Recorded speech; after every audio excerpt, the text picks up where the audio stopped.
Le 1er mai, jour férié et chômé. Aux États-Unis, cette année-là, les syndicats regroupés dans l'AFL, American Federation of Labor, décident, au cours de leur congrès, de se donner 2 ans pour imposer aux patrons une diminution du temps de travail. Ils veulent les 3-8, 8 heures de travail, 8 de loisirs et 8 heures de repos. La date est fixée, ce sera le 1er mai 1886. La grève générale de ce 1er mai est largement suivie. C'est un succès. À Chicago, la grève se prolonge dans certaines entreprises. Le 3 mai, une manifestation fait 3 morts parmi les grévistes de la société McCormick. Le lendemain, à la fin d'une marche de protestation, alors qu'il ne reste plus que 100 manifestants et autant de policiers, une bombe éclate faisant un mort dans les rangs de la police, 7 autres policiers sont tués dans les bagarres qui s'ensuivent. 8 militants syndicalistes anarchistes sont arrêtés et jugés. Ils sont condamnés à mort. 4 d'entre eux sont pendus le 11 novembre 1887. August Spies, Albert Parsons, George Engel, Adolph Fischer, devant un parterre de patrons conviés sur invitation à assister à l'exécution. 3 d'entre eux, Michael Schwab, Oscar Niebuhr et Samuel Fielden, voient leur peine commuée à la prison à perpétuité. Ils seront graciés en 1893. Le 8e, Louis Ling, se suicidera en prison.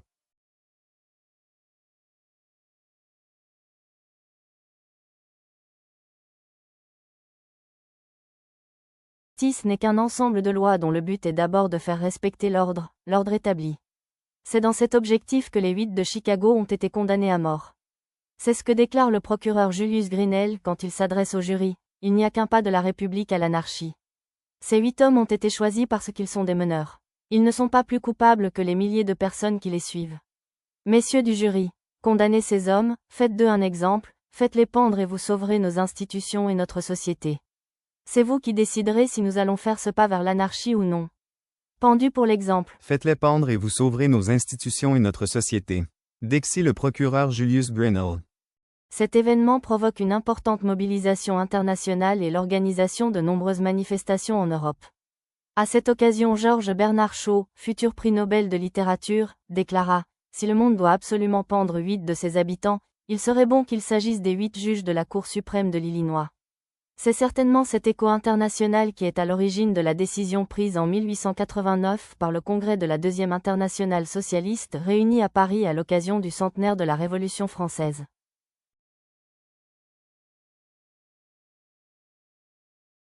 C'est le Parti ouvrier français qui proposa que, dorénavant, chaque année le 1er mai serait une journée internationale de grève et de manifestation avec pour objectif la réduction de la journée de travail à 8 heures, soit à l'époque à 48 heures par semaine. La décision est prise le 20 juillet 1889. En 1890, le succès de cette initiative fut relatif. En France en 1891, c'est le massacre de Fourmies dans le Nord. La troupe tire sur la foule.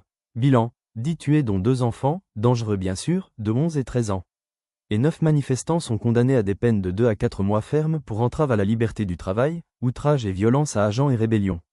Notons qu'il arrive encore aujourd'hui que les manifestants, après avoir été matraqués, gazés, voire éborgnés soient condamnés par la justice, souvent pour les mêmes motifs que ceux de Fourmies en 1891. Comme la condamnation des manifestants n'était pas suffisante, la Cour de Douai, les 4 et 5 juillet, condamne 2 militants du Parti ouvrier, Hippolyte Culin et Paul Lafargue, gendre de Karl Marx.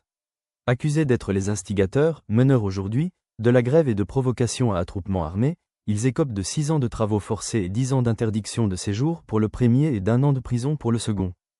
Puis, n'oublions pas que depuis que les syndicats existent, les gouvernements n'ont cessé de tenter soit de les affaiblir, voire les interdire, soit de les étouffer en les associant, en les intégrant comme un rouage de l'entreprise et de l'État.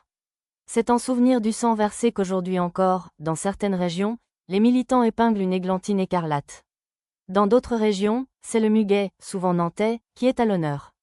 Cela ignore que c'est le maréchal Pétain qui a transformé le 1er mai en « fête du travail » et qui, considérant l'églantine trop marquée, l'a remplacé par le muguet considéré comme étant le symbole du printemps. Cette tentative de récupération du 1er mai par le régime corporatiste et pro-fasciste du maréchal Pétain n'est pas surprenante. Transformer le 1er mai en « fête du travail », c'est chercher à émousser son caractère revendicatif. Là est l'actualité du 1er mai. Sans cesse il nous faut lutter, résister pour préserver notre indépendance que sous des formes diverses et variées, de plus en plus élaborées, les gouvernements cherchent à mettre en cause. Sans cesse aussi il nous faut revendiquer, les 1er mai mais aussi tous les autres jours, pour obtenir satisfaction à nos revendications.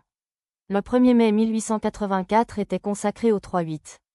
Alors que le patronat et les gouvernements cherchent à faire tourner la roue de l'histoire à l'envers, il nous faudra encore et encore faire grève et manifester pour défendre nos salaires, nos retraites, l'interdiction du travail des enfants mais aussi comme en 1884, la réduction du temps de travail.